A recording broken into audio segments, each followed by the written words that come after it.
नमस्कार, आप देख रहे हैं न्यूज 31 उत्तराखंड। मैं हूं आपके साथ नैना। चलिए शुरू करते हैं बागेश्वर बुलेटिन एक नए अंदाज में। बागेश्वर के आरटीओ ऑफिस के पास यात्रियों से भरी बस के पलटने का मामला सामने आया है। दरअसल आज हल्द्वानी से बागेश्वर की ओर आ रही केमू की बस आरटीओ ऑफिस के नजदीक एक ट्रक को पास देने के बाद बेकाबू होकर सड़क किनारे पलट गई। इस दौरान बस में सवार यात्रियों की जान पर बनाई। वहीं घटना की जानकारी मिलते ही स्थानीय पुलिस और रेस्क्यू टीम मौके पर पहुंची और बस में फंसे यात्रियों को बाहर निकाला। वहीं इस बारे में जानकारी देते हुए बागेश्वर के सीओ शिवराज राणा ने बताया कि हादसे के दौरान बस में 15 लोग सवार थे, जिनमें 2 लोगों को गंभीर चोटें आई हैं, जबकि बाकी यात्रियों को सकुशल बाहर निकाल लिया गया है। फिलहाल घायलों का अस्पताल में इलाज किया जा रहा है। ये बताया जा रहा है कि इसमें 15 पैसेंजर थे और चालक से मेरी वार्ता हुई। उसका कहना था कि नीचे से ट्रक आ रहा था, उसको पास देने उन्होंने साइड में किया। साइड में पास भी हो गई थी। उसके बाद क्या इसमें खराबी आई और धीरे धीरे से मतलब एक साइड को लुढ़क गई, जिसमें 15 यात्री बैठे थे। 2 को हल्की चोट आई है और सभी सुरक्षित निकाल और जो घायल थे उनको भी हॉस्पिटल पहुंचा दिया। पहले मम्मी का फ़ोन आया था कि ऐसा एक बस गिर गई। उसी में मम्मी अल्मोड़ा से बागेश्वर आ रही थी और बस गिर गई है करके। तो मैं तुरंत उसी समय हॉस्टल के लिए निकला। यहाँ पर पहुँचा तो लगभग 10-15 मिनट भी पहुँची। थोड़ा देख करके थोड़ा आराम लगा और ज़्यादा दिक्कत नहीं है, हल्की फुल्की चोट है। अच्छा, आपको यहाँ पे ट्रीटमेंट के लिए कौन लाया उनको? ट्रीटमेंट के लिए वहाँ किसी मैक्स में आई थी मम्मी। हमारी बस ऊपर डाउन को आ रही थी, नीचे चढ़ाई से ट्रक आया। सामने ट्रक आया था, उसने हो सकता है उसकी ब्रेक ना लगी हो, तो उसने पहाड़ी पर बस चढ़ाई। अच्छा। और पहाड़ी पर बस चढ़ा के स्लोली बस रपटी। कितने पैसेंजर थे लगभग उसमें? लगभग 25 तो होंगे। तो अभी घायल कितने हुए? घायल में 2-3 लोग तो हॉस्पिटल पहुँचे हैं, बाकी वहीं हैं, हल्की फुल्की चोटें हैं लोग। अच्छा, उपचार के लिए सीधे आपको यहाँ हॉस्पिटल लाया गया? हाँ, हमें ये यहाँ उत्तराखंड पुलिस जो है अपनी गाड़ी में लेके आई। बागेश्वर जिले में छुट्टी पर घर आए एक जवान की इलाज के दौरान मौत हो गई। दरअसल अमसरकोट के रहने वाले लेफ्टिनेंट भगत सिंह टंगड़िया जो कि कारगिल में तैनात थे और छुट्टी पर घर आए थे, वहीं बीते दिनों अचानक पेट में दर्द होने के चलते उन्हें एम्स में भर्ती कराया गया, जहां इलाज के दौरान उनकी मौत हो गई। वहीं आज पूरे सैन्य सम्मान के साथ उनका अंतिम संस्कार करा दिया गया है।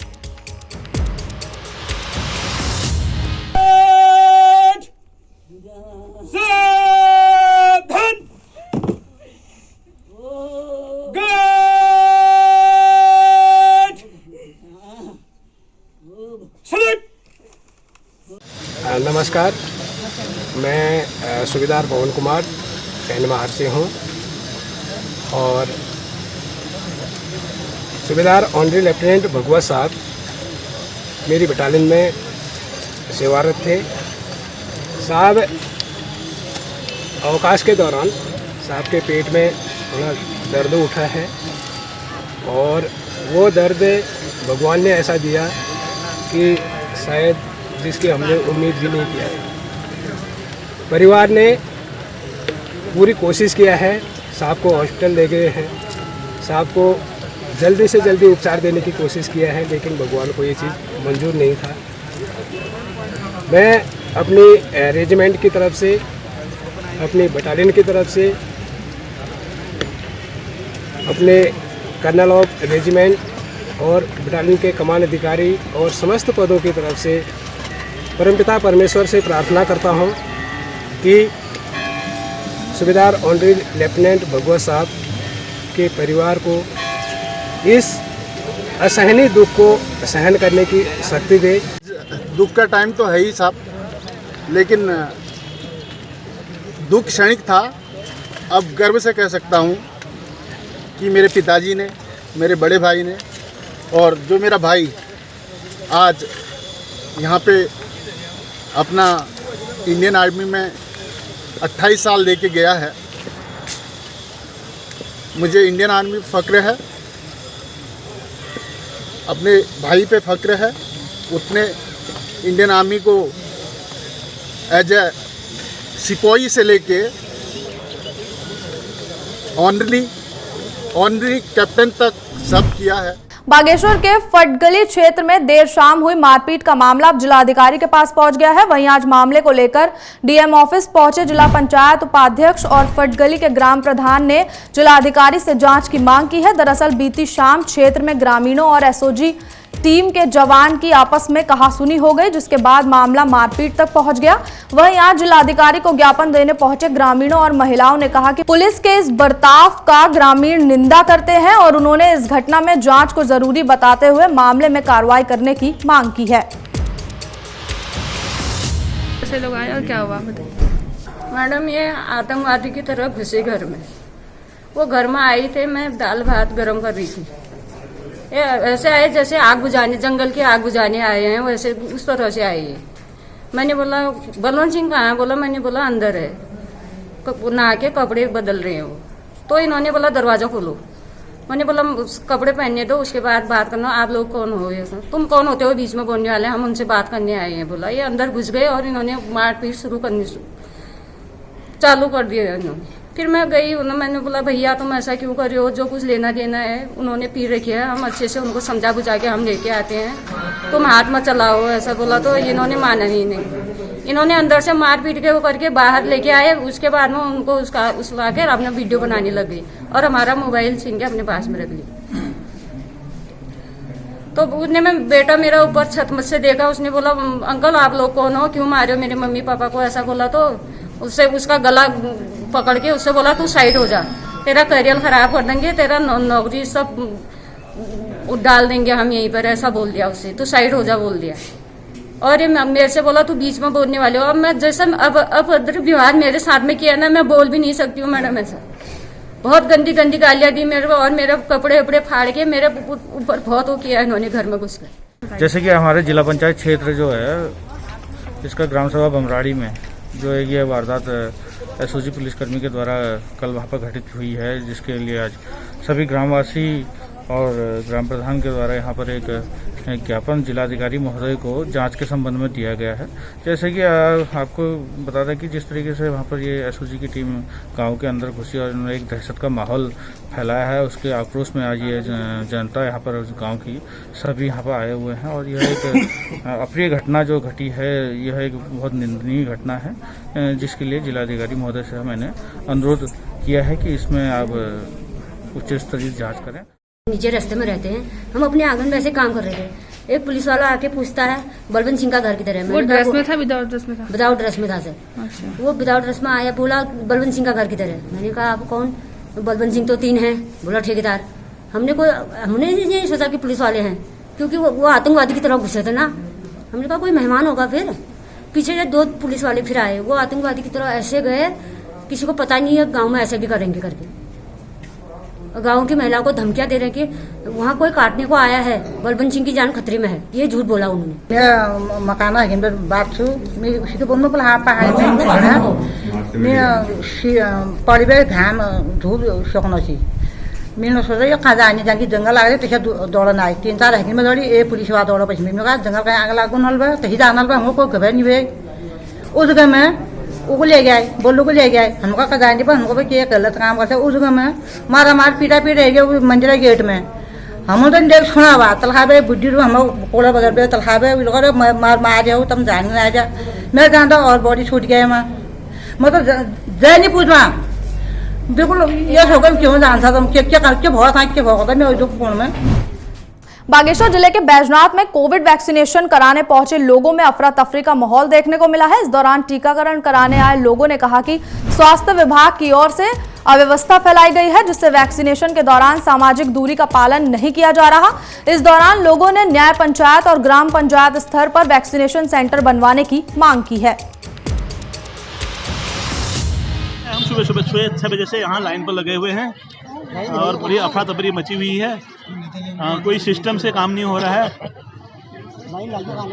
एक सिस्टम से काम होना चाहिए जिसमें सबको सुविधा हो, हर प्राणी को, हर जनता में सभी लोगों को सुविधा हो। हाँ, ऐसी होना चाहिए, ऐसी व्यवस्था होनी चाहिए। बागेश्वर जिले के कपकोट क्षेत्र में आज थाना अध्यक्ष मदन लाल के निर्देश अनुसार कोरोना से बचाव को लेकर सार्वजनिक स्थानों पर लाउड स्पीकर के जरिए जागरूकता फैलाई गई। साथ ही पुलिस की ओर से सार्वजनिक स्थानों पर मास्क भी बांटे गए। इस दौरान लोगों को सामाजिक दूरी के साथ नियमों का सख्ती से पालन करने की हिदायत दी गई है।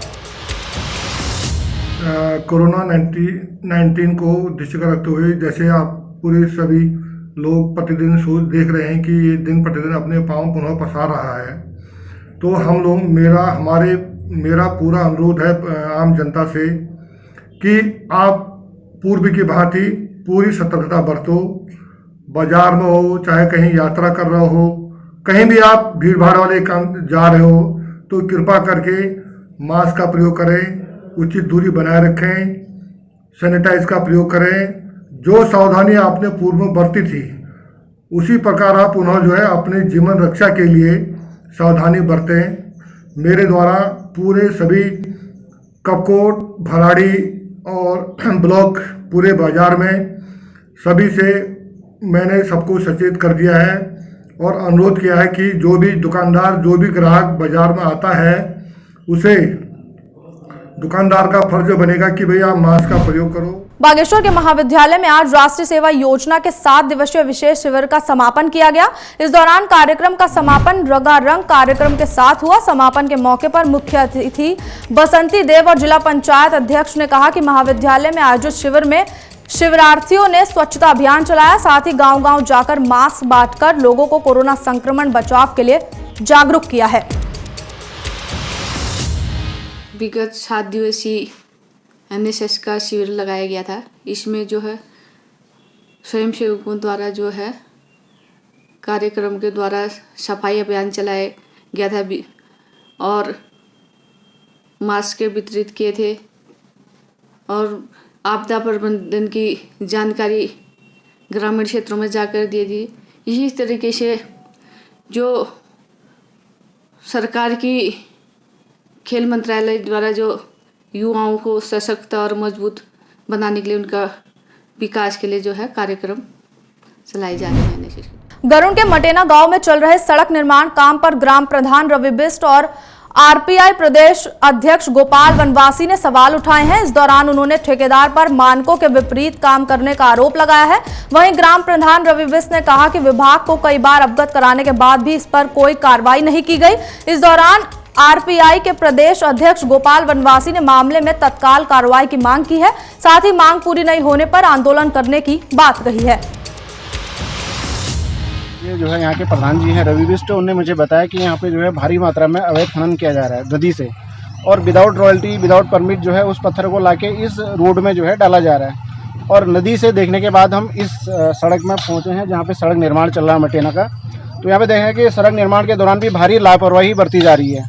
इस जो ये सोलिंग कर रहे हैं सामने जो JCB वोल्डर जो सोलिंग करा रहा है, तो इस साइड के गोल वाले पत्थर उठाकर बीच में डालकर वहीं पे उसको तोड़ के बराबर कर दे रहे हैं। तो यह बिल्कुल ही मानकों के विपरीत कार्य है और नियमों के विपरीत कार्य किया गया है। मैं चाहता हूं कि इसके खिलाफ जो है कार्रवाई हो, सख्त से सख्त कार्रवाई हो, और PMGSY के उस अधिकारी के खिलाफ भी कार्रवाई हो जो यहाँ पे मौजूद नहीं है टाइम पे। यहाँ पे उनके JE को यहाँ पे होना चाहिए, समय समय पे AE को यहाँ पे जो है देखरेख करनी चाहिए कि कैसा कार्य हो रहा है। इस तरह का कोई यहाँ पे देखने को नहीं मिल रहा है। लगातार यहाँ पर खनन चल रहा है। हमारे वहाँ को रोड बन रही थी, हमारे वहाँ को सड़क बन रही थी, समस्त ग्रामवासी पूरे खुश थे क्योंकि हमारा क्या कहते हैं कई सारे राज्य आंदोलनकारी इस गाँव से हैं। हम सोच रहे थे कि हमारे वहाँ को सड़क बने, अच्छी बने, जो भी ठेकेदार यहाँ पे काम करे हम उसको कोऑपरेट करें। लेकिन सर क्या कहते हैं अनियमितता की हद तब होगी जब हम अभी तक चुप थे। यहाँ पर लगातार खनन का कार्य चल रहा है।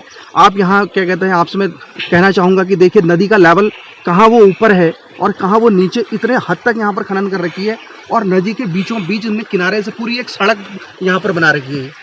ये पूरे सड़क का निर्माण यहाँ से कर दिया, यहाँ से लेकर के ऊपर तक कम से कम इन्होंने क्या कहते हैं लगभग 300 मीटर की रेंज के ऊपर तक इन्होंने सड़क को खोद करके ले गए हुए हैं और यहाँ से लगातार ये मटेरियल उठा रहे और अभी भी इनका माल यहाँ पर पड़ा हुआ है, जिसका कोई इनके पास कोई रमन्ना नहीं है, जिनके पास इनका चुगान का कोई क्या कहते हैं इनका पट्टा इनका क्लियर नहीं हुआ है और इनके मटेरियल की क्वालिटी अभी तक लैब में चेक नहीं हुई है। और मेरे कहने का मतलब है कि किस पैरामीटर के अकॉर्डिंग ये रोड बन रही है। गरुड़ के जंगलों में आग लगने से वातावरण में भारी मात्रा में धुंध छाई हुई है, जिससे बच्चों और बुजुर्गों को स्वास्थ्य से संबंधित कई परेशानियां झेलनी पड़ रही हैं। वहीं जंगलों में लगी आग से चारों तरफ धुंध फैली है, जिससे लोगों को सांस लेने में दिक्कतों का सामना करना पड़ रहा है। इस दौरान होटल एसोसिएशन के अध्यक्ष बबलू नेगी का कहना है कि वन विभाग को हमेशा चौकन्ना रहकर आग की घटनाओं पर लगाम लगानी चाहिए, जिससे जंगलों को आग से बचाया जा सके और वातावरण भी शुद्ध रहे। आग मुझे दिखता है कि दिसंबर जनवरी से जंगलों की आग चालू हो गई थी, जिसमें सरकार और वन विभाग इसको बुझाने में बिल्कुल नाकाम रहा है। कागजों में इनके पास बहुत सारा पैसा भी आ चुका है। लड़के जो आए बुझाने के लिए एक अलग से लड़के रखे जाते हैं संविदा में, वो लड़कों की इनकी लिस्ट भी बन चुकी है, लेकिन सब कागजों में हो रहा है। यहाँ पर मैं इतने दिन से रोज़ जंगल जल रहे हैं, कहीं पर कोई बुझाने को तैयार नहीं है। कोई फॉरेस्ट का एक आदमी नहीं दिखता। पहले तो आदमी दिखते थे आग बुझाने के, लेकिन आज एक आदमी नहीं दिखता कि आग। आप देखिए बागेश्वर से लेकर कौसानी तक का पूरे जंगल जल गए, और उत्तराखंड में तो लगभग सभी 95% जंगल जल चुका है। लेकिन सरकार की इसके लिए भी कोई नीति नहीं। सब आग मूंद के बैठे ही सरकार बिल्कुल पूरा मरने के लिए जनता को तैयार रखा, चाहे वो किसी हो, कोविड के उससे हो, रोडों मतलब कोई भी स्थिति हो, पानी से हो, पानी की स्थिति हो, या जंगलों में आग की स्थिति हो। और आंखों की बीमारियां लगभग आ रही हैं। आगे आने स्थिति बहुत बुरी होगी। पर्यटक भी मुझे लगता है कि थोड़ा बहुत इक्का दुक्का आदमी को भी नहीं आएगा। बागेश्वर जिले के गरुड़ में उड़खुली के ग्रामीण सड़क की समस्या को लेकर जिलाधिकारी कार्यालय पहुंचे। इस दौरान उन्होंने ज्ञापन के जरिए जिलाधिकारी से गांव को सड़क से जोड़ने की बात कही। वहीं गांव के बुजुर्गों ने बताया कि लंबे समय से सड़क की मांग करने के बावजूद भी प्रशासन की ओर से इस पर कोई कार्रवाई नहीं की गई है। साथ ही अब ग्रामीणों ने मांग पूरी नहीं होने पर उग्र आंदोलन करने की बात कही है। डिम ऑफिस को भेज देंगे यहाँ पर पूरे पब्लिक 5-50 आदमी इधर आके हम डिम कार्यालय को घेर देंगे। तो हमको उनको रातों रात डोली में रोड में पहुंचाने में उन्होंने रास्ते में आधे रास्ते में दम तोड़ दी। वो भी बारिश में तो अगर वहाँ पर हमारे कोई व्यवस्था होती तो शायद हमारे उस दिन 2 घर हमारे बर्बाद नहीं होते। ये शायद सूचना हर उसमें आया था, हमारे पेपर में आया था। तो इसके लिए हम कष्ट इसी दे रहे हैं सर आपको कि विभाग जो हमसे भी होता है, हम सहयोग संविधान में काम करने के लिए तैयार हैं कि हमें उसमें अनुमति मिल जाए।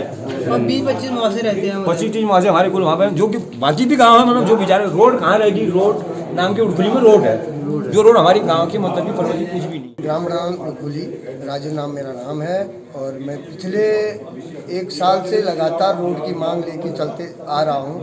कभी एसडीएम साहब को ले जा रहा हूँ, कभी विधायक जी को दिखा दिया है, और आज मैं डीएम साहब के पास आया हूँ, अपनी उम्मीद लेके आया हूँ, क्योंकि मेरे यहाँ सिराने पे रोड रहेगी और 5 किलोमीटर नीचे मेरा गांव रह गया। और वहाँ पर जब गर्भवती महिलाएं और बड़े बुजुर्ग बीमार हो जाते हैं तो उनके साथ बड़ी दिक्कतें आती है। कभी कभी जीवन मरण का सवाल हो जाता है। बागेश्वर जिले के कपकोट जाले के ग्रामीण पेयजल और सड़क की समस्या को लेकर जिलाधिकारी को ज्ञापन देने पहुंचे। इस दौरान ग्रामीणों ने ज्ञापन के माध्यम से जिलाधिकारी को अपनी समस्याएं गिनाई। वहीं ग्रामीणों का कहना है कि उनका गांव पेयजल की समस्या से लंबे समय से जूझ रहा है। साथ ही अब उन्होंने प्रशासन से समस्याओं के निदान की मांग की है। यहाँ पे जो पानी से पीने के लिए पानी पीने योग्य नहीं बचा हुआ है। बाकी सारा जो जितना भी पानी आता है, थोड़ा बहुत जो जितना भी पानी आता है वो पीने के लिए ही होता है। बाकी और जानवरों को देने के लिए नहीं है। जानवर आदमी सब पानी पीने के मतलब प्यास से तड़प रहे हैं, और वो इस कगार पे पहुंच चुके हैं कि अब पानी मिलेगा कि नहीं मिलेगा आगे तक का। और हमारे पानी की समस्या इतनी ज़्यादा हो चुकी है, पानी की समस्या इतनी ज़्यादा हो चुकी है कि मतलब कपड़े धोने तक का यहाँ कपड़े पूरे गंदे गंदे हो रखे हैं। और अभी इधर जिलाधिकारी महोदय से क्या आश्वासन मिला? जिलाधिकारी महोदय से हमने जो उप जिलाधिकारी को ज्ञापन दिया था जनवरी में, तो तब से अभी तक कोई एक्शन नहीं लिया गया है। बाकी यार आने वाले टाइम पे पता नहीं। अभी यहाँ पे डीएम साहब को हमने एक ज्ञापन अभी देने के लिए आए हुए हैं। यहाँ पे पंचायत जाले के निवासी हैं। हमारे पास पेयजल का बड़ा संकट हुआ है। पेयजल पानी है नहीं वहाँ पीने के लिए, जिसमें जानवर और मनुष्य हम लोग अति परेशान हैं। आज 1 महीना जो 2 महीने से हम पेयजल से जूझ रहे हैं, जबकि हमारे द्वारा जिलाधिकारी महोदय जी को भी इस संबंध में प्रार्थना पत्र दिया गया था, और राजस्व विभाग के वो पटवारी महोदय द्वारा निरीक्षण किया गया था। बिनाड़ी का जो स्रोत है उसमें काफ़ी मात्रा में पानी है। अगर वो पानी हमारे जाले में पहुंच जाता तो हमारा पेयजल संकट काफ़ी हद तक दूर हो सकता है। काफ़ी हद तक दूर हो सकता है। और ये हमारी मांग है, ये हमारी मांग।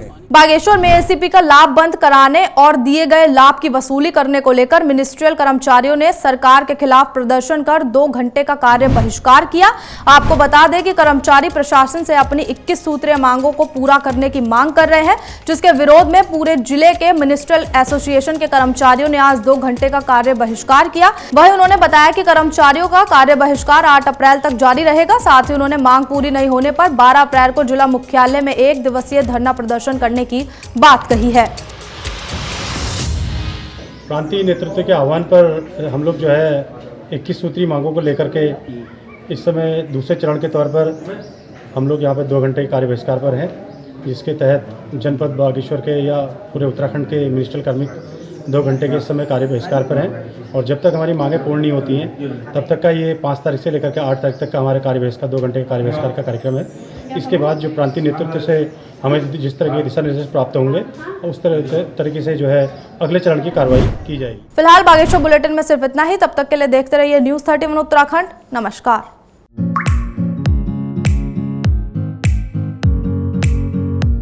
ग्रीनी सोलर एनर्जी लेकर आया है आपके शहर हल्द्वानी में एल्कलाइन वाटर प्यूरिफायर और सोलर एसी के साथ लाइट्स, जिससे आपको और आपके परिवार को मिलेगा नेचुरल मिनरल वाटर और 60 वॉट की लाइट्स में 6000 वॉट के बल्ब की जितनी रोशनी। तो अब आप भी पीजिए एल्कलाइन वाटर प्यूरिफायर के साथ प्रकृति जितना साफ पानी और घर लेकर आइए सोलर एसी और मजे लीजिए कम पावर कूलर जैसे एसी का, जो कि आपके इलेक्ट्रिक बिल को 80% तक कम कर देगा। जो वाटर इंटेक होता है 7 PS से ऊपर का वाटर बेस्ट होता है, जो हाइड्रोजन या नेगेटिव ORP के लिए ORP को अच्छा करता है, तो उसी के लिए अल्कलाइन के बहुत सारे फायदे हैं। सोलर एसी के साथ ही लाइट्स और एल्कलाइन वाटर प्यूरिफायर के लिए आज ही संपर्क करें। देवगुरु एंटरप्राइजेस 3 पानी रोड, हल्द्वानी, नैनीताल। अधिक जानकारी के लिए कॉल करें 9760167090 पर। जुड़ने के लिए हमारे चैनल को सब्सक्राइब करें और बेल आइकन दबाना ना भूलें।